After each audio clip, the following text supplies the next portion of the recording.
오늘은 유명 유튜버시죠. 주식 전업 투자자 주덕 채널의 주덕님을 모시고 이야기를 나눠보도록 하겠습니다. 주덕님 안녕하세요. 네, 안녕하세요. 처음 뵙겠습니다. 셀프 소개 한번 부탁드리겠습니다. 네. 저는 처음에는 증권사에 잠깐 재직을 하다가 얼마 안 다니고 퇴사를 했어요. 전업 투자를 하기 위해서 퇴사를 했고, 그리고 나서 현재까지 전업 투자자 생활을 외롭게 한 7년간 네. 7년 차가 됐죠. 네. 7년 차가 됐는데 재작년 말에 전업 투자를 하면서 좀 유튜브 채널까지 주식 전업 투자자 주덕 채널을 함께 운영을 하면서 많은 분들과 투자에 대해서 좀 소통을 하고 있는 전업 투자자 유태환이라고 합니다. 조금 질문에는 없는 내용인데 좀 더 여쭤보면 네. 뭐 대학교 때부터 이렇게 주식 투자에 관심을 가지신 건가요? 네, 맞습니다. 네. 제가 아까 증권사에 앞서서 취업을 했다고 했는데, 그러니까 한 대학교 2학년 때부터 그쯤부터 이제 증권사 취업을 일단 목표를 삼았죠. 증권사 취업을 목표로 삼으면서 그러려면은 뭘 공부해야 되는가, 뭐 여러 가지 자격증도 있고 뭐 여러 가지가 있는데, 그래도 명색이 증권사라면은 뭐 주식도 할 줄 알아야 되는 거 아니냐. 그래서 그때는 막연하게 그런 생각으로 주식을 조금이라도 100만 원, 200만 원이라도 돈을 모아서 그때도 한번 해봐야겠다라고 생각을 해서 그때부터 시작을 하게 됐는데 이게 하면 할수록 뭔가 되게 재밌는 거예요. 맞으셨구나. 네, 제가 안 그래도 원래도 게임을 굉장히 좋아했었고 게임 정말 펜션처럼 지냈던 시기도 있었는데 뭔가 이것도 살짝 게임 같은 전략적인 요소가 되게 많은데 이거는 잘하면은 정말 돈도 벌 수 있네. 그러니까 그렇게 그때는 어린 마음에 정말 그런 생각으로 이거 정말 재밌겠다라는 생각으로 그때 더더욱 열심히 공부를 하게 된 동기부여가 됐었고요. 그렇게 하다가 이제 취업 준비를 하면서 증권사에 들어가게 됐죠. 그렇게 해서 그 증권사도 가시고 네. 그러면은 그 주식 투자 그런 것들이 즐거우셨던 거예요? 진짜 실제로 계속 하다 보니까? 네, 맞습니다. 저도 처음에는 당연히 처음부터 뭐 좋은 성과가 나왔던 건 아닌데 한 2년 정도는 딱 정확하게 2년 정도는 좀 시행착오를 많이 겪었어요. 막 벌었다가 이게 맞나 싶었는데 또 시장 조금 바뀌고 변하니까 또 다시 또 뱉어내고 또 이것도 해보고 저것도 해보고 그런 시행착오를 또 벌었다 잃었다가 반복하는 과정이 대략적으로 지나고 나서 보니까 한 2년 정도는 제가 한 24살 때부터 대학교 2학년 때부터 열심히 했는데 한 27살 정도는 돼서야 뭔가 크진 않더라도 조금씩 수익이 나기 시작했던 그 터닝 포인트가 그때쯤부터 좀 시작이 됐던 것 같아요. 그럼 그 후로는 좀 더 괜찮으셨어요? 네, 그 후로는 거의 연도별로 봤을 때는 손실 본 적이 한 번도 없고요. 그래서 중간에는 증권사 취업을 했을 때는 그때는 이제 개인 계좌를 막 굴릴 수가 없는 상황이기 때문에 그때는 뭐 조금씩 회사 계좌에서 뭐 고객들 계좌나 아니면 제 계좌는 뭐 거의 할 수가 없었고 그랬던 과정이 있었는데 아무래도 제가 이제 영업 쪽으로 이제 처음 입사를 했는데 사실 제가 주식이 좋아서 들어갔지만 주식을 마음대로 할 수가 없잖아요. 뭐 아시겠지만 회사 생활 하시다 보면은 대부분 이제 영업이나 아니면 회사 업무에 좀 많이 치중하다 보면은 내가 하고 싶은 거는 할 수가 없는데 저는 이제 그거에 대한 갈증이 계속 항상 있었죠. 있었던 거죠. 그래서 나는 원래 주식이 정말 재밌고 계속 하고 싶은데 거기서는 사실상 영업 위주로만 거의 일을 해야 되고 그래서 언제 할 수 있을까? 그래서 그 시기를 계속 보다가 결국에는 안 되겠다 싶어서 좀 빠른 시간에 좀 퇴사를 해서 어떻게 보면 지금 보면 좀 굉장히 좀 무모했던 것 같아요. 네, 그래서 빠른 시간에 퇴사를 해서 저도 그냥 혼자 사무실 하나 얻어가지고 그냥 혼자서 그냥 시작했던 그런 또 도전을 했었습니다. 제가 한 27살 때부터 터닝 포인트가 됐다고 말씀드렸잖아요. 그래서 취업은 한 29살 때 증권사에 취업을 했는데 그럼 그동안에 한 3년 정도, 2-3년 정도의 시간이 있었는데 그때 이미 좀 검증을 충분히 했거든요. 그래서 그때 이미 뭐 월 생활비 이상의 꾸준한 수익이 계속 나오고 있었고 그다음에 시장이 이런 상황일 때는 어떻게 해야 될까? 그런 것들도 다양하게 좀 시나리오별로 이미 다 준비를 많이 한 상태에서 취업을 했고 거기서도 제가 또 매매를 또 아예 안 한 건 아니어가지고 그때 거기에서도 좀 주식 투자를 많이 했어요. 근데 여전히 제가 잘 하고 있는 그런 전략들이 계속 맞고 있고 수익이 잘 날 수 있겠다라는 생각이 들었고 그래서 이게 저는 이미 그거를 조금 검증을 한 2년에서 3년? 거의 3년 가까이 꾸준하게 수익이 나는 거에 대해서 좀 검증을 한 상태에서 좀 뭔가 퇴사를 결정한 거라서 뭔가 무모하게 좀 했다고 보일 수도 있겠지만 사실상 저 나름대로는 좀 그전에 그런 상황을 만들기 위해서 많이 좀 뒤로 연습을 좀 노력을 많이 했던 부분이 있었습니다. 네. 그럼 그 후에 결혼을 하신 거예요? 네, 전업 투자하고 그렇구나. 있을 때 네, 결혼을 하게 됐고 그 이후에 야, 아이가- 성과가 되게 좋으셨나 봐요. 선생님 여기 더 나오시는 막 정말 네. 대단한 뭐 슈퍼개미 막 그런 분들 정도처럼 어마어마하게 벌진 않지만 그냥 주식으로 좀 충분히 생활이나 어느 정도 저축할 수 있을 정도의 꾸준한 야. 캐시플로우를 그냥 만들 수 있는 대단하시네. 상황이어서 좀 가능하지 않았을까 해서 생각을 그러니까 그 정도 실력을 갖추기까지 한 2, 3년 정도의 네네 그 자기 검증 시간을 네. 가지셨던 거고 네 맞습니다. 실제로 그 후에는 이제 손에 잃은 적 없이 계속 달려오셨던 거군요. 네, 뭐 월 기준으로 봤을 때는 1년에 한두 달 정도는 가끔 가다가 손실이 날 수는 있는데 근데 그 폭도 굉장히 좀 제한적이어야 되고 연 기준으로 봤을 때는 당연히 꾸준하게 수익이 항상 나야 되거든요. 그래서 많은 분들이 또 전업 투자자에 대한 저희한테 문의를 또 많이 주세요. 근데 저는 항상 되게 오랜 기간 적어도 2년 정도라면은 아마 여러 가지 다양한 시장, 지금같이 좀 어려운 변동성 시장도 다양하게 많이 겪어볼 수 있는 시간이니까 충분히 2년 정도 충분히 검증을 해보고 그때 생각하셔도 늦지 않다라고 보통 제가 많이 말씀드립니다. 그러면 이제 네. 말씀 중에 현재 그 좀 변동성 이렇게 큰 네. 시장도 한번 경험해보고 여러 시장을 경험해본 다음에 그런 전업 투자자를 만약 한다고 하면 네. 들어서면 좋겠다 이런 말씀을 해주셨어요. 네네네. 그러면 지금 증시에 대해서 좀 여쭤보겠습니다. 네. 지금 진짜 증시가 좀 이렇게 막 올랐다가 떨어지기도 하고 참 변동성이 심한 것 같은데 좀 어떻게 보시나요? 아마 정말 재작년에는 다 돈 버는 시장이었고 작년부터 이게 시장이 원래 이렇게 조금 어려웠나? 라고 생각하시는 분들 계셨을 거고 아마 올해 이제 1월, 2월달 들어서는 정말 이거는 여긴 안 되겠다 하면서 벌써 막 포기를 하시는 분들도 저 주변에도 계시고 네. 이게 맞나? 뭐 한국 시장만 그러는 건가? 막 이러면서 굉장히 힘들어 하시는 분들이 많은 것 같아요. 근데 보시면은 어떻게 보면은 이미 섹터별로 굉장히 좀 차별화가 나와 있는 상태고 사실상 지금 굉장히 힘들어 하시는 분들은 작년에 워낙 핫했던 그런 성장주 위주로 좀 투자를 많이 하신 분들이 유독 지금 좀 손실이 좀 크지 않을까 생각을 하거든요. 근데 역시나 금리 인상 시기에서는 어떤 섹터가 주로 강하고 인플레이션이 있을 때는 어느 섹터에 돈이 몰릴 가능성이 높은가에 대해서 미리 좀 공부를 하신 분들은 상대적으로 엄청 드라마틱한 수익까지는 아니어도 어느 정도 좀 유지가 되고 있고 아니면은 뭐 일부 섹터나 뭐 금리나 어느 정도 소비재, 뭐 리오프닝 관련 주식들을 갖고 있는 분들은 오히려 좀 수익이 나고 있는 그런 상황일 수 있거든요. 그래서 좀 아무래도 성장주 위주, 코스닥 위주로 좀 많이 갖고 계신 분들은 좀 힘들고 그 변동성에 정말 좀 스트레스를 많이 받을 수 있는 좀 시장일 거라 생각을 하는데 이럴 때일수록 확실히 섹터별로 정말 극명한 수익률 차이가 나오기 때문에 더더욱 좀 공부를 많이 해야 되는 시기이지 않을까 생각합니다. 그러면 조금 경험이 많으신 분들은 네. 이런 좀 뭐 금리 인상 이슈, 인플레이션 이슈 이런 게 조금 더 본격적으로 대두되기 전에 네네. 먼저 좀 이런 쪽에 수혜를 받는 네. 섹터로 움직였다 이렇게 볼 수 있을까요?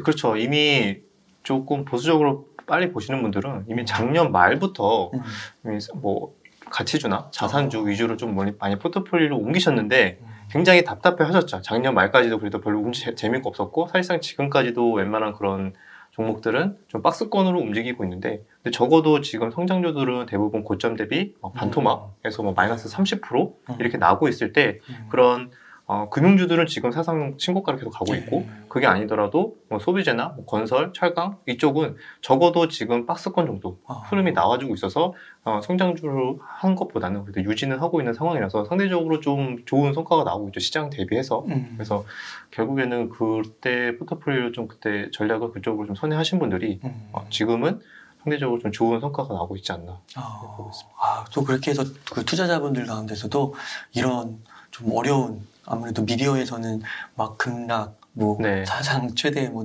위기 뭐 이런 식으로 되게 자극적인 문구를 쏟아내는데 이러한 가운데서도 수익을 내고 있는 분들이 있다라는 거군요. 네, 그렇죠.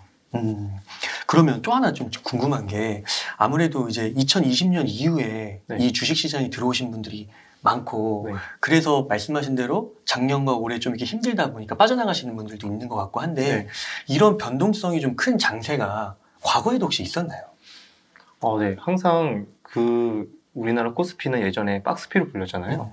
그래서 그때도 정말 이미 막 우리나라 증시는 너무 매매하기 힘들다 이미 그때부터 계속 그렇게 인식이 있었어요. 2020년도에 워낙 또 좋은 흐름이 나왔었기 때문에 그런 것들을 약간 좀 잊어버린 거죠. 그리고 사실상 새롭게 들어오신 분들이 많다 보니까 이렇게 원래 주식 투자가 쉽지 않은 거였나? 그래서 원래 이렇게 쉽지 않았던 거고요. 근데 공부를 많이 하면은 당연히 수익을 낼 수 있는데 1년에 제가 봤을 때 이 정도 변동성은 1년에 한두 번 나왔던 것 같아요. 아, 그래요? 네. 그래서 물론 2020년도 3월 달에 코로나로 인해서 30% 40% 이렇게 단기적으로 하락한 경우는 정말 10년에 한 번 나올 수도 있는 그런 폭락이지만 한 10%에서 20% 내지 그 정도 조정이 나오는 거는 1년에 한 번 정도 또는 많게는 한 두 번 정도는 정기적으로 좀 나왔던 것 같아요. 특히 코스닥에서 더더욱 잘 나왔던 것 같고 그래서 이런 구간들을 충분히 경험을 또 해보신 분들은 매번 겪어도 솔직히 적응은 안 되지만 매번 겪어도 항상 공포감이 들고 뭔가 적응이 안 되지만 결국에는 이것도 계속 돌고 돌거든요. 반복돼서 돌고 도니까 지금 같은 시장이 어떻게 보면은 지나고 나면 많이 사람들이 포기하고 나갔을 때 그때 또 잊혀질 때쯤에 또 좋은 기회가 오고 또 그 나갔던 분들은 다시 또 시장이 좋아지면은 그때 다시 들어오시게 되고 약간 그런 게 계속 반복됐던 것 같아요. 그러면 그 1년에 한 번 내지 두 번 있다고 하셨는데 혹시 작년에도 그런 게 있었나요? 제가 기억이 작년에는 어떻게 보면 그렇게 단기적으로 큰 폭락까지보다 말에 조금 있었죠. 코스닥 쪽에는 좀 있었는데 오히려 박스권 장에서 조금 지루한 흐름이 좀 나왔던 게 좀 가장 컸던 것 같고 근데 작년에는 단기적으로 막 이렇게 최근에 1월달, 2월달처럼 폭락까지는 없었지만 그래도 쉽지 않았다라는 건 많이들 이렇게 생각을 하셨거든요. 근데 아마 그때까지는 이렇게 유동성 장세가 작년까지는 조금 이어졌기 때문에 비교적 덜 이렇게 폭락이 나왔다면은 아마 올해부터는 뭐 정기적으로 잘 변동성 장세가 조금 적응을 해야 되지 않을까. 그래서 오히려 뭐 길게 이렇게 쭉 가져가시는 분들은 모르겠지만 어느 정도 모멘텀 플레이나 약간 트레이딩을 하시는 분들은 이렇게 단기적으로 변동성이 나오는 시장을 더 좋아하시는 분들도 많아요. 왜냐하면 거기 안에서 항상 또 기회가 나오기 때문에 이게 꼭 뭐 안 좋게만은 볼 필요는 없지 않을까.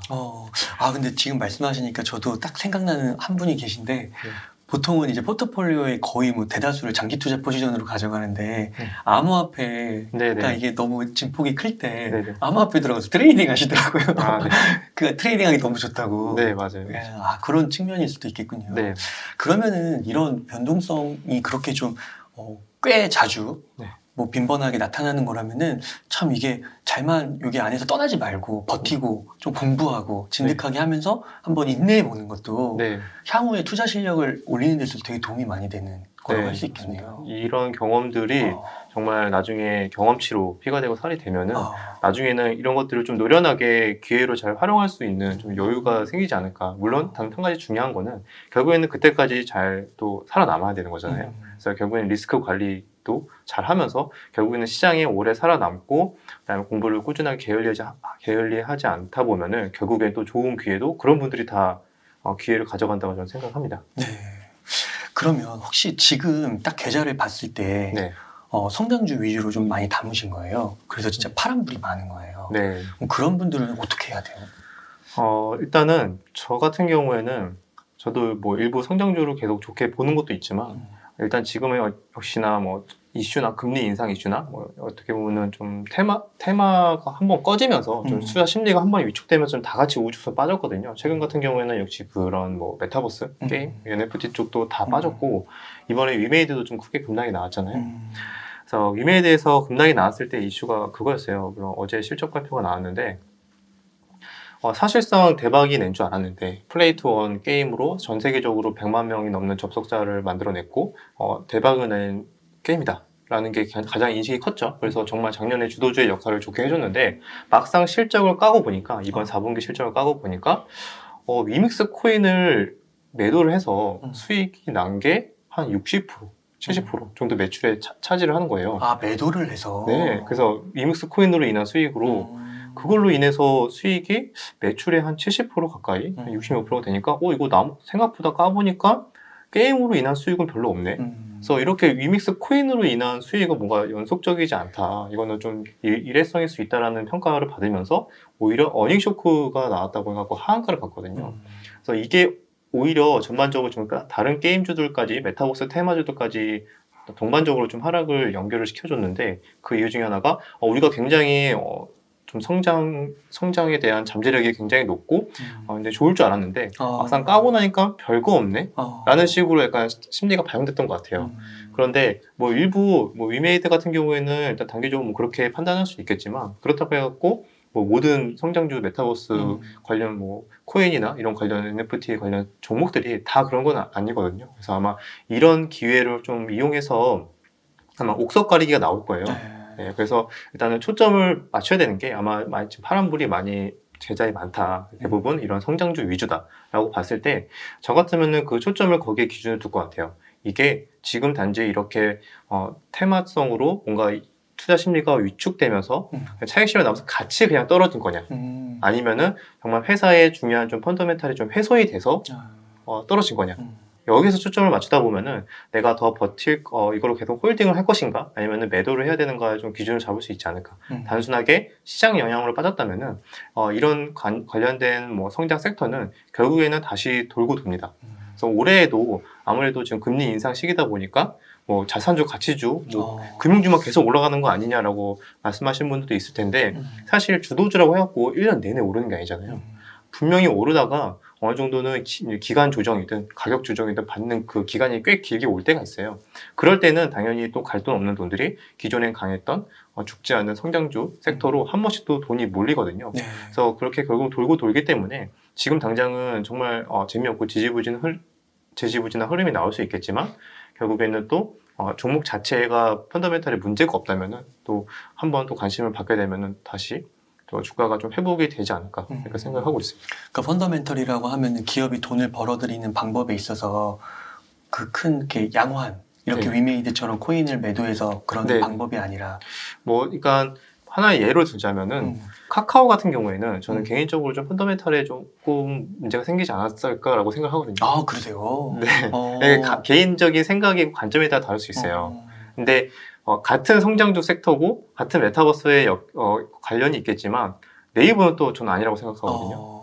굉장히 다르죠. 어떻게 보면 같은 종목, 비슷한 종목이라고 생각하는데 그 이유는 많이들 아시겠지만 카카오는 어떻게 보면 너무 이제 물적 분할을 많이 하고 정말 알짜 회사들을 다 지금 내보내고 있잖아요. 2020년, 21년 계속 카카오뱅크, 카카오페이, 뭐 카카오 게임즈, 그 다음에 또 앞으로 또 계획에 있는 것도 카카오 엔터, 카카오 모빌리티 등등 다 지금 상장을 해서 다 내보내려고 하는 거예요.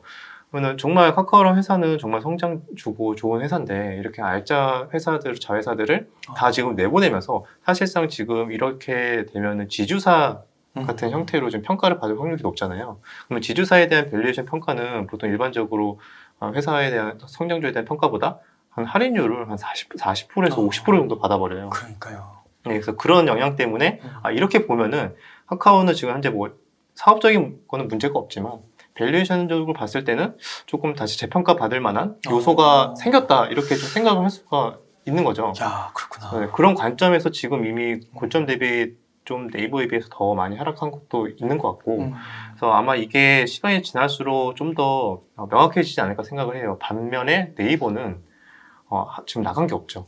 네, 물적 분할에 대한 계획도 없고 뭐 알짜로 가지고 있는 네이버 파이낸스나 뭐 메타버스의 거의 대장격인 뭐 제페토나 이런 것들도 온전히 다 가지고 있고 뭐 그거에 대한 재평가는 슬슬 다시 이쪽 메타버스나 이쪽 성장주에 대해서 관심을 받기 시작했을 때는 그때는 아마 분명히 차별화되는 움직임이 나오지 않을까. 네, 지금은 조금 같은 섹터로 묶여서 이렇게 같이 움직이는 경향이 크지만 이게 다시는 이제 다 같이 이제 재평가 받으면서 다른 흐름이 나올 시기가 저는 뭐 올 거라고 저는 개인적으로 생각을 하고 있습니다. 저는 지금 카카오와 네이버 그 네. 펀더멘탈 말씀하시면서 네. 주동님의 뭔가 내공이 느껴졌어요. 왜냐면 제가 그동안 이제 그 경제 전문가분들, 네네네. 주식투자 전문가분들 이렇게 만나서 얘기했을 때는 보통은 카카오, 네이버가 펀더멘탈에 영향이 없고 이런 물적 분할 이슈 같은 게 있다고 할지라도 장기적으로 봤을 때 뭐 카카오, 네이버 당연히 뭐 올라가지 않겠냐 이런 식으로 말씀하시는 분이 대다수였는데 이런 그리고 이게 여론인 것 같았거든요. 네네네. 근데 그 안에서 다른 목소리를 내신다는 게 뭔가 굉장히 확고한 철학이나 뷰가 없으면 네네. 이렇게 보시기 힘들 것 같거든요.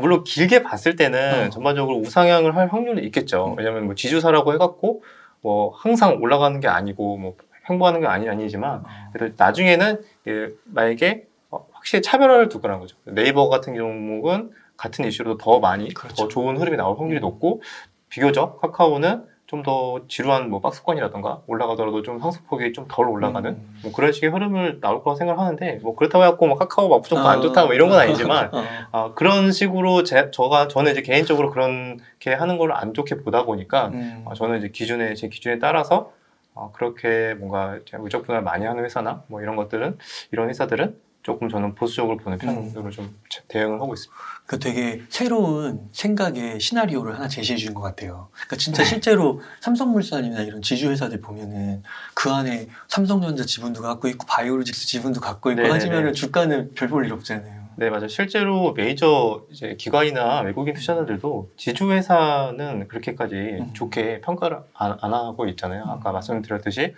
별로 할인으로 그냥 50% 그냥 보통 받고 시작을 하더라고요. 그래서 아마 그런 인식 때문에 사실상 지금 지주회사들도 거의 5년, 10년째 계속 제자리로 박스권을 움직이는 회사들이 굉장히 많거든요. 그래서 저는 아무래도 좀 조금 핫한, 좀 돈이 많이 몰리고 좀 주가가 큰 수익을 줄 만한 그런 종목들이나 섹터들을 항상 찾다 보니까 자연스럽게 좀 배제를 하게 되는 것 같아요, 지주사는. 네. 그래서 뭐 주덕님께서 카카오를 뭐 안 좋게 보고 이런 게 아니라 이 시청하시는 분들도 하나의 그 새로운 그 시나리오를 머릿속에 염두에 두시면 또 투자에 있어서도 좀 더 전략적으로 또 돈을 벌 수 있는 가능성이 올라갈 수 있으니까. 지금 그나마 다행인 거는 이번에도 나왔듯이 이제 자사주 소각에 대한 이슈도 나왔고 그리고 일단은 그만큼 지금 많이 반영이 됐죠. 사실상 고점 대비 지금 절반, 50% 많이 빠졌잖아요. 그래서 그게 어느 정도 지금 반영이 됐다고 봐요. 그래서 지금 여기서부터 뭐 더 할인을 받아야 된다, 뭐 그것까지는 생각을 하진 않겠지만 그래도 지금 많이 반영이 됐고 그나마 지금 카카오는 주주 친화적인 정책을 하나 둘씩 지금 꺼내려고 하고 있기 때문에 앞으로는 그래도 주가가 좀 더 뭐 회복하는 흐름이 나오지 않을까 보고 있습니다. 네, 그러니까 말씀을 듣다 보니까 이게 성장주라고 그 큰 카테고리에 분류가 되더라도 그 안에 위메이드가 있을 수 있고 카카오가 있을 수 있고 네이버 같은 경우가 있을 수 있는 거군요. 그러면은 네이버 같은 경우 만약에 펀더멘털이 영향이 없는 그런 성장주인 경우에는 조금 더 이렇게 멀리 보고 가도 되는 건가요? 혹시 더 나아가서 현금이 좀 있다면 막 이렇게 좀 분할 매수 같은 걸로 좀 들어가도 될까요? 네, 저는 충분히 만약에 나는 모멘텀 플레이어다. 나는 또 기간 수익을 나름대로 뭐 분기 또는 반기 1년 정도로 조금 타이트하게 잡아서 나는 매매를 하고 싶다라고 하시는 분들은 어떻게 보면은 지금 뭐 매수를 해야 되는 시그널까지는 모르겠지만 어떻게 보면 지금 돈이 몰리고 있는 섹터는 명확하게 있긴 있거든요. 뭐 리오프닝이라던가 뭐 이런 종목들이 소비재나 이런 것들이 있기 때문에 근데 나는 오히려 많은 사람들이 관심을 갖지 않고 주가가 빠질 때마다 결국엔 나중에 오를 만한 주식들을 나는 그냥 조금씩 모아가는 스타일이다. 뭐 당장 안 올라가도 되고 뭐 1년 뒤에 올라가도 된다. 뭐 이렇게 투자를 하시는 분들은 충분히 지금 현금 비중이 있다면은 이렇게 네이버 같이 분명히 이제 메타버스나 이런 쪽 관련된 산업이 성장하면은 수혜를 볼 수밖에 없는 또 회사들은 오히려 이런 기회 때 모아가는 것도 나쁘지 않다고 생각합니다. 네. 가장 좋은 거는 이렇게 위기가 터져가지고 파란불이 이렇게 벌어진 상태에서 대처를 하는 것보다 미리미리 조금 이렇게 사전에 대처를 하면 좋잖아요. 혹시 평소에 좀 투자를 하는 그런 좋은 뭐 습관이라든지 뭐 원칙 이런 게 좀 있으실까요? 아마 많은 분들이 좀 투자를 하실 때 생각보다 계획을 별로 하지 않고 일단은 그냥 딱 사고 보는 거예요. 그래서 물론 내가 주식을 사는 순간 당연히 주식이 오를 거라고 생각을 해서 사잖아요. 당연히 사자마자 떨어질 거라고 생각해서 사는 분들은 뭐 거의 없을 거예요. 근데 많은 분들이 그냥 올라갈 거로만 생각을 하고 매수를 하고 이게 내가 예상했던 대로 계획이 흘러가지 않았을 때 어떤 식으로 대응을 하고 뭐 전략을 짜야 될까? 그 부분에 대해서는 많이 고민을 안 하시고 주식을 하시더라고요. 그래서 결국에는 좋은 습관을 갖기 위해서는 내가 항상 틀릴 수 있다. 틀렸을 때는 내가 어떻게 할 것인가에 대해서 미리 시나리오를 많이 준비하는 게 중요해요. 그래서 전설적인 그 피터 린치 같은 투자자도 말씀을 했던 게 정말 이 업계에서 뛰어난 사람이라면 10번 중에 6번을 맞춘다.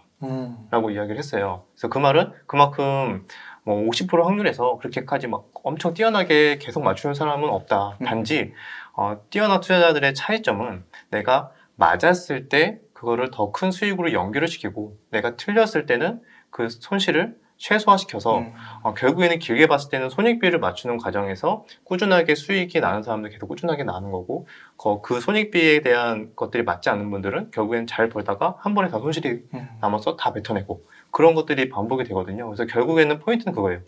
누구나 계속 맞출 수 없고 아무리 뛰어나다 하더라도 엄청나게 높은 확률로 계속 이길 수는 없다. 근데 결국에는 내가 그 사전에 내가 틀렸을 경우에는 어떻게 해야 될까? 계획을 항상 고민을 하고 시나리오를 짜보는 연습을 하고 손실 최소화를 어떻게 해야 될까에 대해서 항상 준비를 한다면은 내가 또 맞았을 때는 수익을 극대화를 하는 방법에 대해서도 고민을 해보고 그래서 결국에는 이렇게 미리 준비를 하는 그런 계획적인 사람 결국엔 또 공부를 또 많이 해야겠죠. 그렇게 시나리오별로 준비를 하려면은 평소에 꾸준하게 공부를 많이 하는 것도 중요하고 그래서 이런 습관들이 오래 갖고 오래 투자를 하신 분들이 결국에는 좋은 성과가 계속 꾸준하게 나지 않을까 생각하고 있습니다.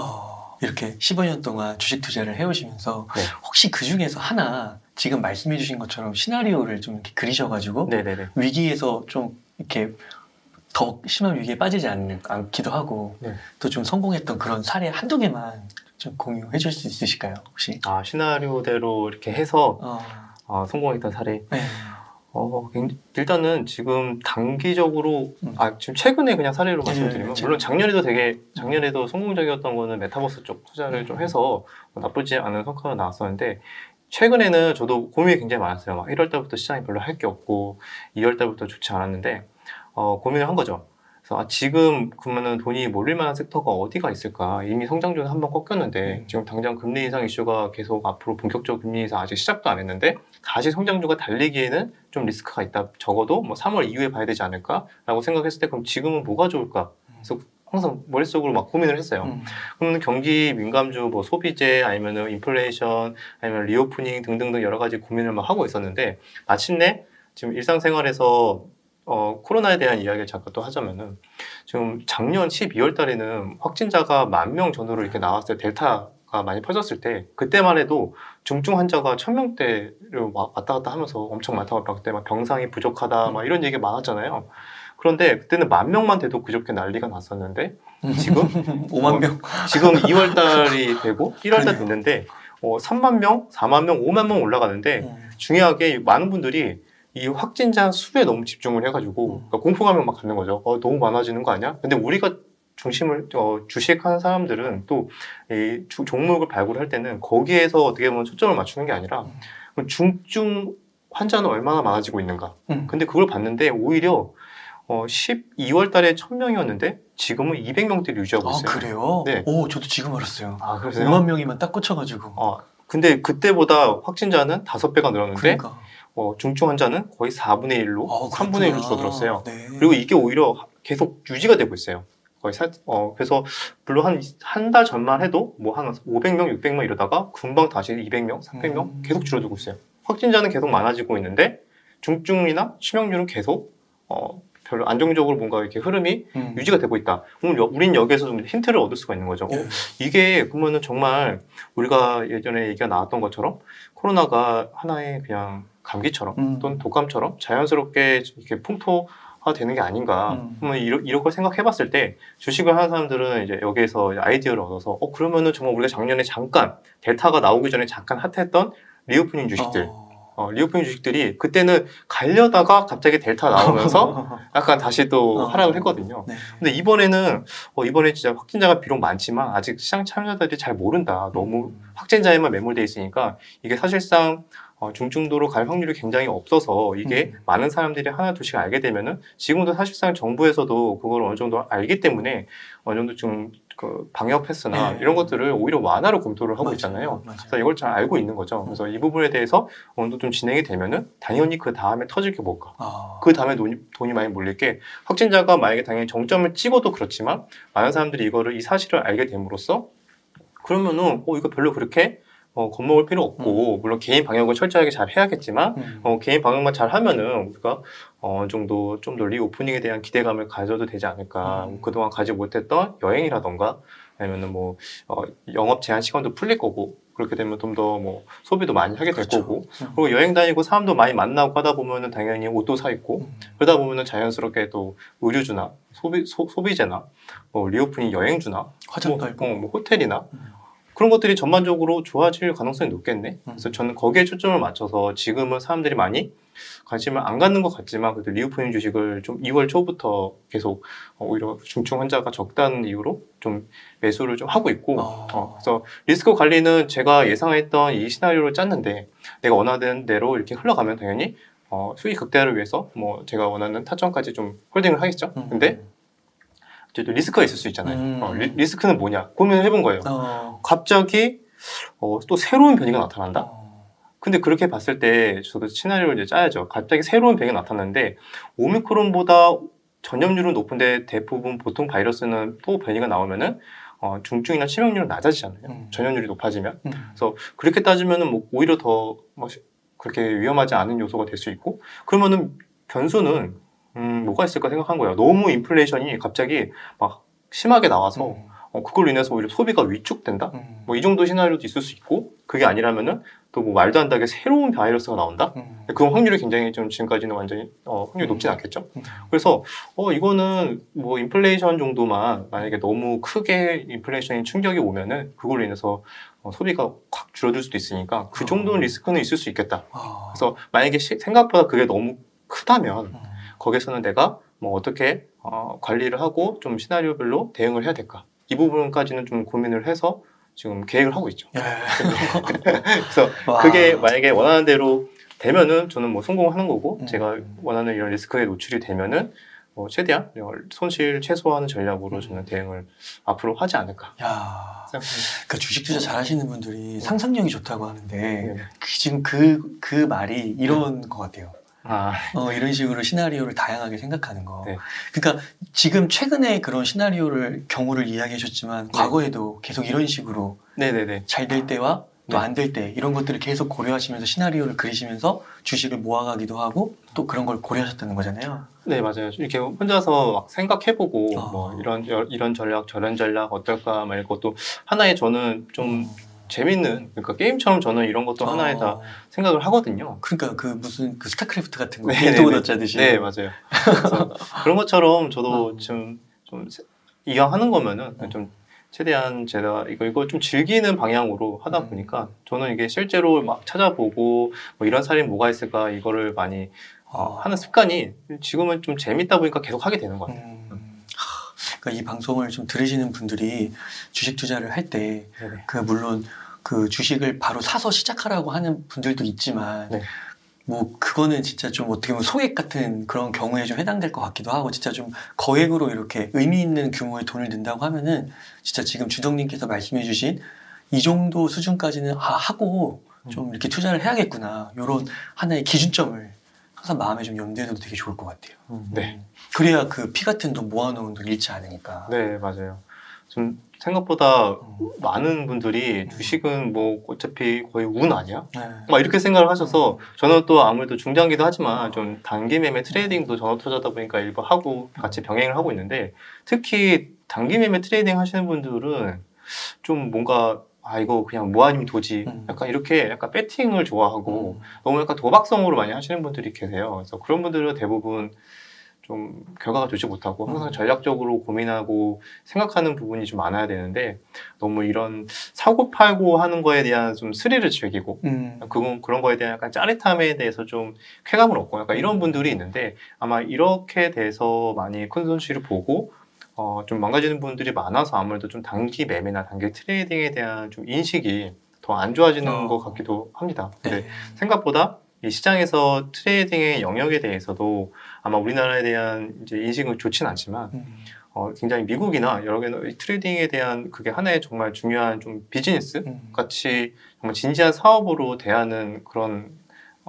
분들이 되는데 인식이 좀 있거든요. 그래서 그렇게 내가 이거를 단순하게 뭐 사고 팔고 뭐 돈 몰렸다가 따라가고 막 이렇게 정말 쉽게 생각하는 게 아니라 하나 정말 사업을 하나 시작하더라도 우리가 얼마나 많은 준비를 합니까?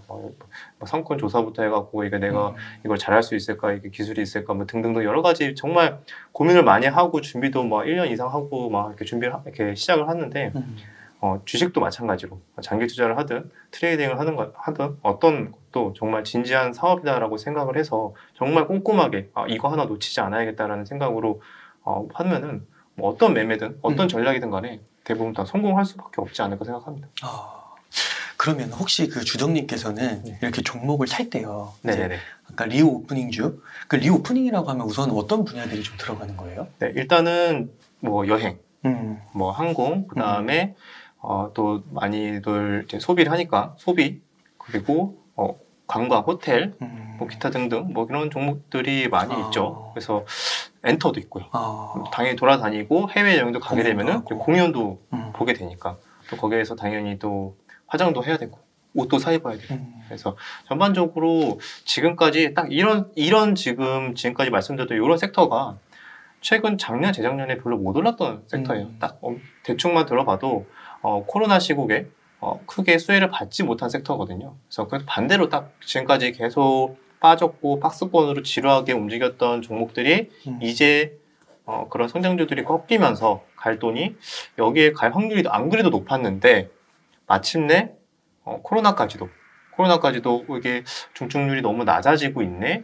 그것까지도 만약에 갑자기 겹쳐지게 되면 작년이나 재작년에 정말 재미없는 흐름 또는 박스권의 흐름이 나왔던 종목들이 이번에는 조금 좋은 흐름이 나올 확률이 높은데 거기에다가 같이 이제 겹치는 거죠. 코로나가 생각보다 오미크론이 중증률이 너무 낮네. 이렇게 되면은 코로나가 이제 종식이 되는 거 아닌가. 그런 거에 대한 기대감까지 같이 이제 좀 접목이 된다면 뭔가 좀 더 이런 쪽에 돈이 몰릴 확률이 있지 않을까 보고 있습니다. 그러면은 이 그 리오프닝 주에서도 네네. 또 그 각 섹터별로 안에 들어가면은 기업들이 많잖아요. 네네. 그러면은 그 기업들에서 그 고르는 그 기준이 혹시 있으신가요? 일단은 쉽게 보시는 분들은 작년에도 리오프닝에 대한 이슈가 나왔을 때 그때 뭐 탄력적으로 움직였던 종목들이 뭐가 있을까? 일단 쉽게 고르는 방법 중에 하나가 일단 작년에 리오프닝에 대한 이슈가 막 그게 생겼을 때 어떤 주식들이 많이 올랐나, 어떤 회사들이 많이 올랐나부터 일단 체크를 하면 돼요. 그리고 체크를 하고 그게 이미 시장에서 대부분 좀 골라주거든요. 시장이 어느 정도 조금 대부분 많은 시장 참여들이 많고 똑똑한 분들이 많기 때문에 이미 시장에서 어느 정도 그거를 좀 빠르게 반영이 돼서 차트가 만들어지고 수급이 먼저 미리 들어오는 흐름들이 나와요. 그래서 그렇게 기존에 먼저 올랐던 종목들을 한번 보고 거기에 대해서도 일단 고민을 해볼 필요가 있죠. 여러 가지 좀 더 디테일로 뭐 예를 들어서 하나 설명을 드리자면은 만약에 항공주를 봤을 때도 여행주나 항공주를 봤을 때도 많은 분들이 딱 생각했을 때 그럼 대한항공? 이렇게 생각을 많이 하시잖아요. 근데 저는 개인적으로 대한항공도 물론 수혜를 볼 수는 있겠지만 대한항공은 사실상 작년, 재작년에도 항공 화물 운송에 대해서 화물을 운송하는 걸로 돈 많이 벌었거든요.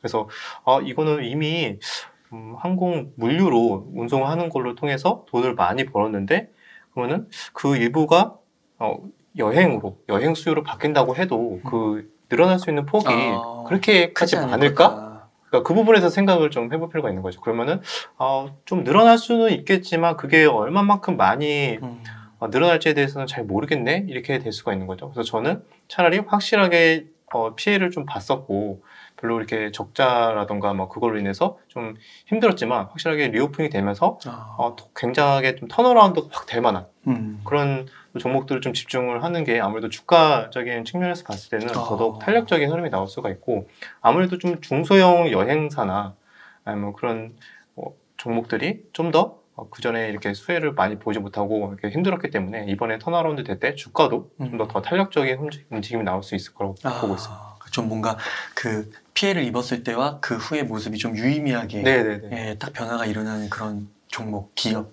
그런 걸 좀 관찰해서 거기다 투자를 하면 좋겠다. 네. 예. 이렇게 정말 노하우들을 이렇게 다 이야기해 주셔도 되는 건지 네, 감사드리고요. 그러면 좀 궁금해지는 게요. 네네. 지금 그 주식시장이 좀 이렇게 많이 하락했잖아요. 네. 그리고 변동성이 큰데 혹시 여기서 막 한 번 더 막 더 폭락이 오거나 또 어떤 뭐 기사에서는 막 닷컴버블 막 이야기도 하고 막 그러잖아요. 네네. 혹시 그런 가능성은 어떻게 보시는지 하나 하고 두 번째는 그런 거를 좀 예측할 수 있는 신호 같은 게 또 있을까요? 굉장히 어려운 질문 주셨네요. 네. 일단은 첫 번째 먼저 질문 주신 거에는 일단 지금 당장은 조금 당연히 이렇게 단기간으로 큰 폭락이 나오기는 쉽지 않을 것 같고요. 왜냐면은 이게 거품이라는 게 좀 닷컴 버블 때는 좀 너무 막연하게 실적이 없이 너무 미래에 대한 기대감으로 그냥 엄청 몇 배, 막 10배를 올려버렸잖아요. 그 당시에는 우리나라 같은 경우에도. 그래서 그거는 말 그대로 실적이 같이 수반되지 않았는데, 근데 이번에도 말도 안 되게 정말 테크주들이나 나스닥을 봤을 때도 정말 많이 올랐는데, 우리나라 증시는 뭐 거기에 미치지 못하지만, 근데 그만한 미국 주식 같은 경우에는 또 그만한 또 실적이 또 동반이 됐어요. 그래서 이때와는 완전 금융위기를 맞을 만한 그런 만한 좀 펀더멘탈은 전혀 또 아니라고 생각을 해서 이 정도에 대한 추가적인 더 급격한 폭락은 여기서 뭐 추가적인 조정 더 나올 수 있겠지만 우리가 흔히 알고 있는 뭐 그런 금융위기에 가까운 폭락은 일단은 좀 시나리오에서 좀 배제를 저는 일단 하고 있기 때문에 크게 걱정 안 하셔도 되지 않을까 보고 있습니다. 그러면은 그런 약간의 그런 폭락 위기 이런 거는 네네. 지금 말씀해 주신 대로 뭔가 실적이 안 나는 상태에서 네. 막 상승했을 경우 그런 건가요? 네, 그런 경우도 있고 그리고 우리가 예전에 코로나 처음에 터졌을 때처럼 우리가 지금까지 겪어보지 못한 완전히 그런 이제 블랙스완이라고 그러죠. 우리가 지금까지 겪어보지 못한 것들을 처음으로 뭔가 받아들였을 때 사람들이 이제 놀라고 공포감에 의해서 투매가 나오는데 그럴 만한 또 사건이 또 무조건 뭐 나타나지 말라는 또 법은 없잖아요. 그래서 그런 거에 대해서도 충분히 가능성이 있겠지만 뭐 그렇게 그걸 높게 지금 상황에서 높게 볼 만한 이슈는 아닌 것 같고. 네. 그런 정도의 시나리오. 네네네. 네. 블랙스완 정도 급의 뭔가 이슈가 나오면 모를까. 그게 아니라면은, 그게 아니라면은, 크게 걱정 안 하셔도 되지 않을까. 두 번째 질문에서, 만약에 혹시나 폭락이 오게 될 때, 그 전에 신호가 있느냐라고 설명해 주셨는데, 정말 어렵지만, 저 같은 경우에는 개인적으로 그때 재작년에 코로나 폭락을 할 때, 뭐 운도 좋았지만 그 폭락을 온전히 다 피했거든요. 오, 진짜요? 네. 이거 어떻게 피하셨어요? 대단하시네요. 아니, 그 이유가 그 전부터도 저는 원래 전업투자를 시작하기 전에 항상 이게 잘 벌면 뭐 하나. 결국에는 정기적으로 한 번씩 오는 위기에 다 잃으면은 소용이 없잖아요. 그래서 그러면 이거에 대한 좀 대비 없이는 전업투자를 절대 하면 안 되겠다라고 일단 생각을 해서 저도 그게 분석을 해봤어요. 과거 다른 그런 백테스트 돌리듯이 스스로 여러 가지 찾아보면서 과연 어떨 때 피할 수 있을까에 대해서 고민을 해봤는데 정말 그렇게 복잡하게 생각하지 않고 대부분의 그러니까 종목들이 그때그때 시장 상황에 다 다르겠지만 굉장히 많은 과반 이상의 내가 원래 좋게 보는 섹터라든가 그런 종목군들이 있을 텐데 그런 종목들이 대부분 뭐 차트를 봤을 때는 21선 이동평균선이라는 게 있는데 거기 밑으로 대부분 내려가 있다. 그러니까 한마디로 그 21선 위로 올라가 있어야 어느 정도 정배열 구간이라고 볼 수 있다면은 그 밑으로 대부분 내려가 있는 거죠. 많은 종목들이요? 네. 엄청나게 많은 과반, 정확하게 퍼센트라고 설명드릴 수는 없겠지만 저도 그걸 보는 기준들의 뭐 종목들이나 섹터군들이 이렇게 만들어 놓고 최근에 주도주들이나 이런 것들에 대해서 그때그때 종목군들이 달라지긴 하는데 그런 것들을 봤을 때 그때도 이상하게 다 그 밑으로 내려가 있는 거예요. 폭락하기 2월 달쯤부터 다 내려갔거든요. 그래서 그때 아마 매매하신 분들은 공감하셨겠지만 지금처럼 매매할 게 진짜 없었어요. 지금도 뭐 일부 리오프닝 주식 말고는 사실상 매매할 게 별로 안 보이거든요. 트레이딩 하는 분들은 더더욱 그렇게 느낄 거고. 그래서 그때는 저도 그냥 그래서 원칙상 이게 지금은 이렇게 빠졌다가 다시 올라가는 경우도 있지만 그냥 이렇게 나왔을 때는 그냥 매매를 원래 할 게 없기 때문에 매매를 쉬어야겠다라고 생각을 했는데 저도 이렇게 급격하게 뭐 30% 폭락을 할지 몰랐죠. 근데 매매할 게 없고 대부분 21선 밑으로 내려가 있고 전 종목들이 거의 그런 흐름이 나오고 있어서 그냥 안 해야지라고 생각했는데 그렇게 터지면서 갑자기 20%, 30%, 40% 이렇게 폭락이 나온 거거든요. 그래서 그런 것들이 어느 정도 좀 그나마 뭐 매번 당연히 확실히 알 수는 없겠지만 좀 전조 증상에 항상 그런 흐름들이 나왔던 것 같아요. 그래서 그거를 저는 뭐 운도 좋았지만 그런 것들을 항상 전조 증상을 보고 저는 수익을 막 극대화하는 것보다 어떻게 보면 리스크 관리에 좀 더 초점을 맞추고 항상 거기에 초점을 맞추다 보니까 그런 좀 증상들을 좀 예민하게 좀 포착을 하려는 편입니다. 과거에 그 폭락의 그런 역사적 백 데이터 그런 것들도 보고 그다음에 20일 이동평균선 그래서 그런 거를 하나의 신호로 포착해서 그렇게 또 대비를 하셨던 거군요. 네. 시장 전체가 갑자기 그런 식으로 흐름이 나온다면 뭔가 심상치 않은 흐름이라고 볼 수 있거든요. 예전에는 그런 흐름이 자주 안 나왔는데 왜냐면은 종목들이 대부분 순환매가 일어나서 한 섹터가 죽으면은 한 섹터들은 대부분 오르고 그러니까 순환매로 그래서 전체적으로 전반적인 섹터들이 대부분 이렇게 밑으로 가라앉는 경우는 별로 없어요. 근데 그게 사실상 전조 증상의 확률이 좀 높은 것 같더라고요. 그렇게 해서 이제 20일 이동평균선 밑으로 이렇게 왔는데 이제 확 더 빠진 거죠, 네. 전체적으로. 그때도 보시면은 차트 보시면 아시겠지만 2020년 이제 2월 달에 이미 대부분 밑으로 내려가 있었어요. 그때 이미 뭐 코로나 관련 진단 키트나 막 치료제나 뭐나 막 백신에 이런 종목들 막 올라가고 그 나머지 섹터들 다 밑으로 내려가 있는 거예요. 그래서 거기에서 한 달 정도 이렇게 계속 비빌대다가 3월 달에 거기서부터 완전 급격하게 각도를 하락으로 폭락을 했거든요. 그래서 그런 것들이 조금 있었습니다. 야, 네. 되게 의미심장하네요. 그래도 한 달의 시간을 주네요. 네, 좋습니다. 대비할 시간이 좀 있을 수도 있겠네요. 네, 예전에도 우리 막 2010년 초반 막 이럴 때도 막 유럽 위기, 뭐 그리스 위기, 막 피그스 막 이런 얘기 나왔을 때도 그때도 항상 그때도 이랬어요. 그때도 그 전조 증상에서 물론 뭐 그때 폭락이 뭐 지금 정도의 엄청 뭐 코로나 때 정도의 폭락은 아니었지만 단기 뭐 10% 20%짜리 폭락 이전에도 뭐 기간이 짧고 김은 있었는데 약간 이런 전조 증상들이 항상 나왔던 걸로 저는 기억을 합니다. 네. 혹시 이번에도 있었나요?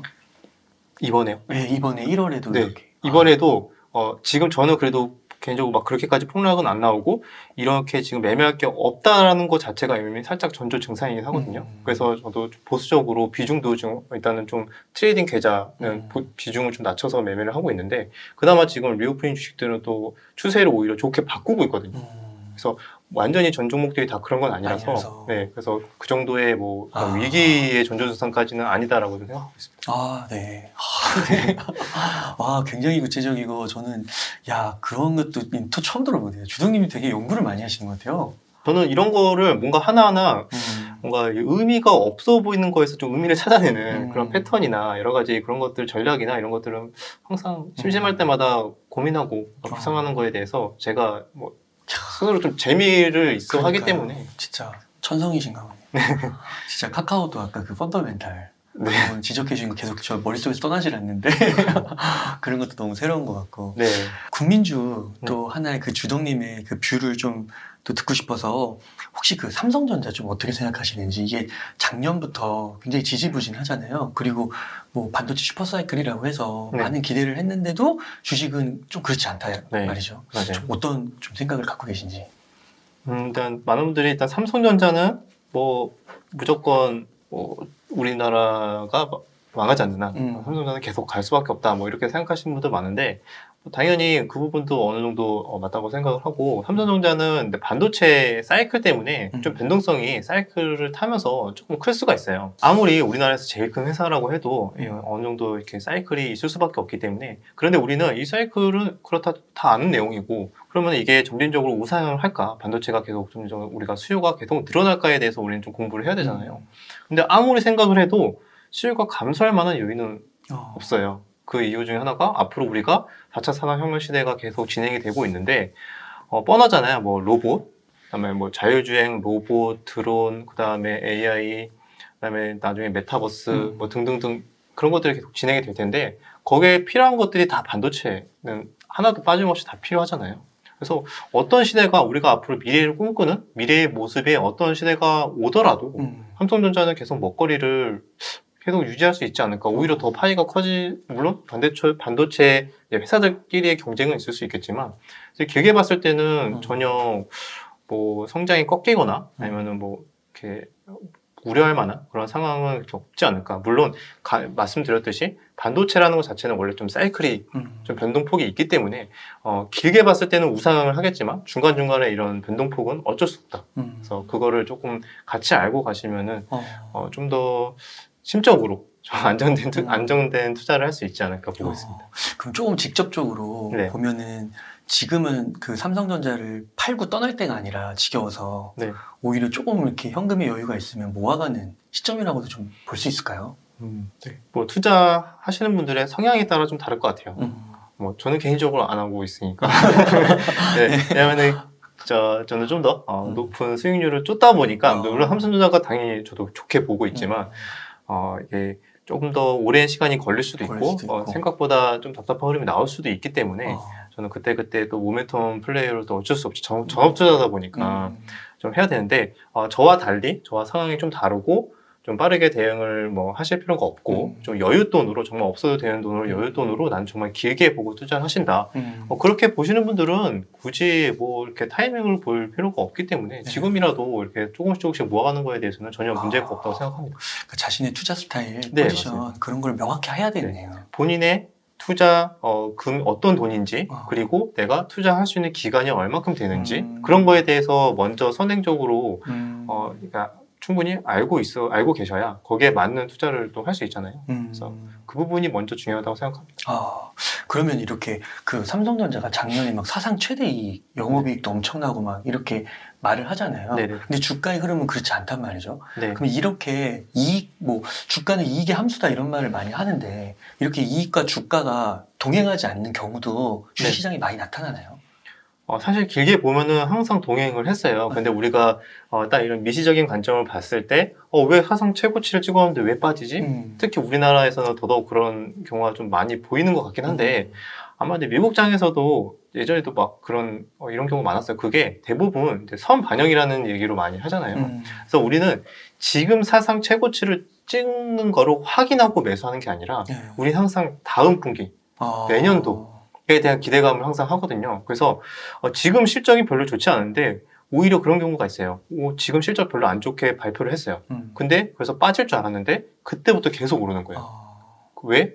다음 분기 또는 내년도 실적이 좋을 걸 알기 때문에 그걸 어떻게 하느냐? 미리 그 분야에 대해서 좀 디테일하게 공부를 많이 하신 분들이 애널리스트 분들이나 그런 시장 참여자들이 이미 그게 분석이 됐거든요. 어느 정도 뭐 기저효과도 있을 수 있고 뭐 일회성 비용이 있을 수도 있고 그건 회사마다 다 그런 내막은 또 다르기 때문에 그걸로 인해서 결국에는 시장 참여자들이 초점을 맞추는 거는 지금 실적 발표가 중요한 게 아니라 그래 지금은 이건데 다음은 뭐냐. 우린 항상 습관이 그게 중요해요. 다음 수, 우린 항상 한 수 앞을 미리 바라보는 그런 습관이 중요한데 주식에서도 지금은 그건데 다음이 어떠냐. 그래서 지금 당장 사상 최고치 실적을 찍어도 다음에는 잘 모르겠는데? 라고 생각한다면 주가는 보통 일반적으로 빠집니다. 근데 실제로 까보니까 또 그 실적 발표하기 전쯤 보니까 또 사상 최고치를 찍을 것 같아. 그러면 당연히 일단은 빠졌다가 그리고 나서 다시 오르기 시작하겠죠. 근데 만약에 명확하게 이거는 사이클이든 어떤 이유든 간에 내년에 다음 분기는 쉽지 않을 거야 라고 생각을 한다면 당연히 사상 최고치를 찍고 주가는 차익 실현하느라 바쁘기 때문에 또 그런 분들 그래서 대부분 쭉 하락하는 경우가 많죠. 그러면은 그 삼성전자도 네. 막 펀더멘털이 막 흔들리는 이런 이슈라고 보기에는 네. 조금 그렇진 않게 봐도 될까요? 네, 그렇죠. 근데 앞으로도 계속 좋은 그런 이슈들, 테마군들의 모든 그런 지나가는 모든 길에는 삼성전자의 반도체가 항상 있기 때문에 크게 걱정 안 하셔도 될 것 같습니다. 그러면 앞서서 좀 이야기해 주셨던 뭐 그 네이버 같은 경우랑 좀 비슷하게 좀 현금 여유가 있으신 분들 그리고 자신의 포지션이 좀 더 장기적으로 바라볼 수 있는 분이라면은 조금씩 매수를 해도 괜찮겠다. 네. 그런 의견 주셨고요. 삼성전자랑 네이버 같은 경우는 조금 장기적인 포지션을 가진 사람들은 뭐 현금 여유가 좀 있으면 모아가는 것도 괜찮다고 말씀하셨잖아요. 그러니까 이런 장기 투자 스타일하고 이해야 아닌 좀 단기 투자 스타일이 이렇게 있을 것 같아요. 이 두 개를 근데 병행하고 계신 거잖아요. 좀 결정적인 차이 같은 게 있나요? 네, 차이가 많을 수밖에 없습니다. 왜냐면은 장기 투자는 말 그대로 회사를 봐야 되는 거잖아요. 회사를 보거나 아니면은 이 자체 회사가 속한 산업, 테마를 보거나 그래서 결국에는 크게 성장할 수밖에 없고 이 회사가 성장할 수밖에 없고 이 회사의 실적이 좋아질 수밖에 없다라는 걸 길게 봤을 때 안다면 그 종목을 이제 장기 투자로 길게 가져갈 수가 있는데 단기 매매는 저는 당연히 전업 투자자를 하고 있기 때문에 병행을 당연히 캐시플로, 고정적인 캐시플로를 위해서 병행을 하고 있는데 단기 투자에서만큼은 회사가 아무리 좋아도 많은 사람들이 지금 당장 관심을 가져주지 않으면 주가는 오르지 않잖아요.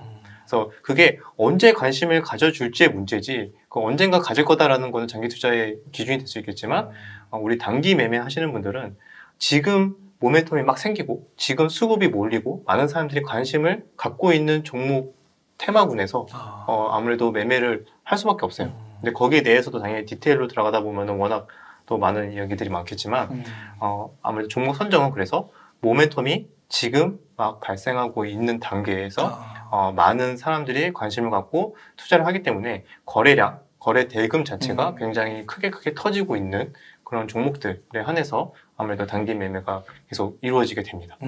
그래서 애초에 접근하는 그 방법 자체가 다르죠.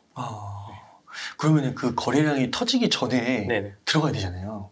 아닌가요? 거래량이 터진 다음에 이렇게 해도 되는 건가요? 네, 거래량이 딱 한 번 반짝 터지고 그 다음에 그냥 쭉 하락하는 경우는 많이 없어요. 그러니까 그게 물론 종목 선정에 따라 달라요. 뭐 일시적으로 그냥 터졌다가 그냥 끝나는 경우도 있는데 당연히 단기 매매 종목을 선정할 때 그런 거래량만 보는 게 아니고 차트만 보는 게 아니라 그냥 여기에 대해서 재료라던가 이 재료가 연속성으로 많은 사람들이 관심을 갖고 당분간 수급이 몰릴 것인가 이 부분까지도 당연히 판단이 돼야 되고 그다음에 이 종목의 과거의 뭐 희라든가 패턴 이런 것들 기타 등등 여러 가지를 공부해야 될 게 많아요. 그래서 제가 앞서 설명드린 대로 어떤 트레이딩 분야여도 정말 사업처럼 꼼꼼하게 공부해야 되고 체크해야 될 게 너무 많다. 그래서 너무 주먹구구식으로 막 그냥 돈 몰리는 거 따라가는 매매를 하시는 분들이 대부분 많이 이렇게 실패를 하시는데 그래서 이렇게 꼼꼼하게 종목 선정이라던가 재료라던가 이런 것까지 다 체크하다 보면은 거기에서 이제 트레이딩을 해야 되는 섹터, 종목 이런 것들이 명확하게 구분이 되고 장기 투자를 뭐 해야 되는 종목 이런 것들 명확하게 거기서 딱 나뉘는 것 같아요.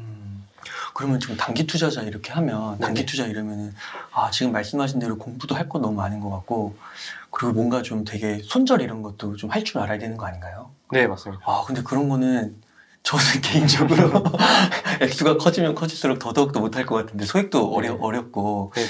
좀 단기 투자자가 정말 이것만큼은 좀 조심해야 되고 지켜야 될 거 뭐 그런 게 좀 있을까요? 네. 저도 그래서 단기 매매 그 단기 투자는 딱 금액을 딱 정해놔요. 그래서 제가 마음 편하게 매매할 수 있는 누구보다 이제 각자의 그 본인의 그릇을 알 거예요. 나는 이 정도 돈이 들어가면은 불안해서 잠을 못 자. 뭐 이런 분들도 계실 거고 그러면 그게 나의 그릇을 이제 넘어선 거죠. 그래서 내가 투자를 했을 때 비교적 마음 편안하게 투자를 할 수 있는 내 일상이 무너지지 않는 선에서의 투자금 세팅이 굉장히 중요하거든요.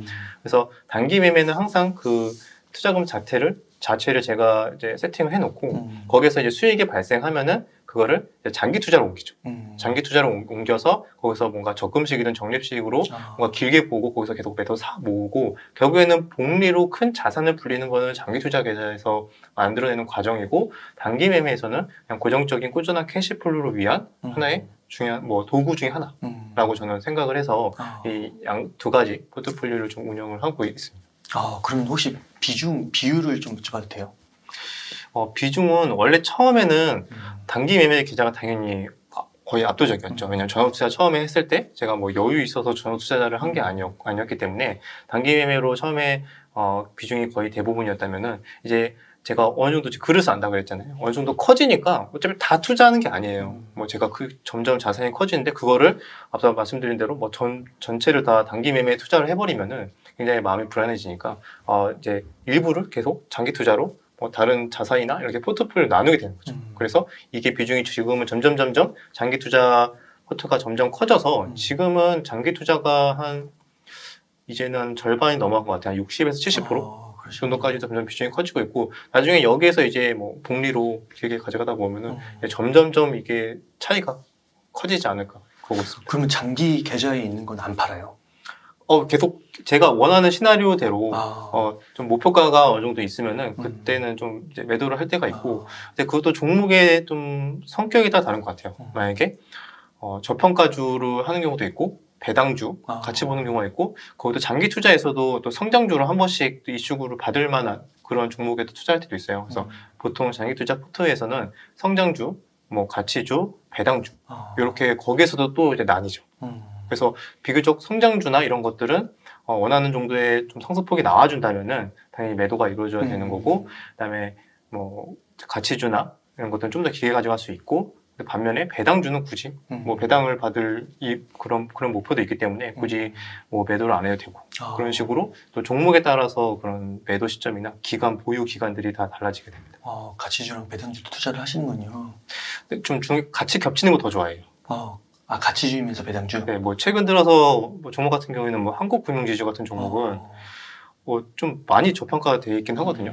PER이 벌써 뭐 5배 이상, 5배 이하로 내려온 것도 있고, 근데 배당 수익률이 지금 봤을 때는 제가 기억으로는 한 5%가 나와요. 그래서 굉장히 저평가되어 있는데 돈도 굉장히 잘 버는데 배당도 5% 나죠. 증권주가 다 거의 비슷하잖아요. 네, 근데 한국금융지주가 돈 되게 잘 벌거든요. 근데 이렇게 빠진 이유가 뭘까라고 했는데 그냥 딱히 모르겠어요. 작년에 카카오뱅크 이슈로 반짝하고 그냥 쭉 빠진 것 같은데 그래서 이런 종목은 굳이 내가 정말 뭐 없어도 되는 돈 투자하는 정도의 여윳돈이라면은 뭐 안 올라가도 배당 5%를 받으니까 뭐 나쁘지 않은 투자처이지 않을까. 근데 뭐 하방 경직성은 꽤 있어 보이고. 왜냐면 여기서 더 저평가를 받는다는 거는 정말 뭐 금융위기급 뭐 하락이 나와야 되나? 막 이런 물론 불가능한 건 아니지만 그래서 그거에 대한 확률은 그렇게 높진 않고 뭐 위로는 좀 열려 있고 뭐 배당까지도 있고 뭐 이런 종목들은 좀 더 비교적 마음 편하게 투자할 수 있는 것 같아요. 그러면은 그 장기 계좌에는 주로 뭐 코스피 대형주 위주로 좀 구성이 돼 있다고 볼 수 있을까요? 아니에요. 그런 것도 아니에요? 그런 것도 있고 사실상 작년에도 메타버스 종목도 많이 편입했었고요. 그다음에 뭐 저는 지금 또 관심 있게 편입을 하려고 하는 섹터 중에 하나가 정말 길게 보고 하는 거긴 한데 우주 산업 쪽.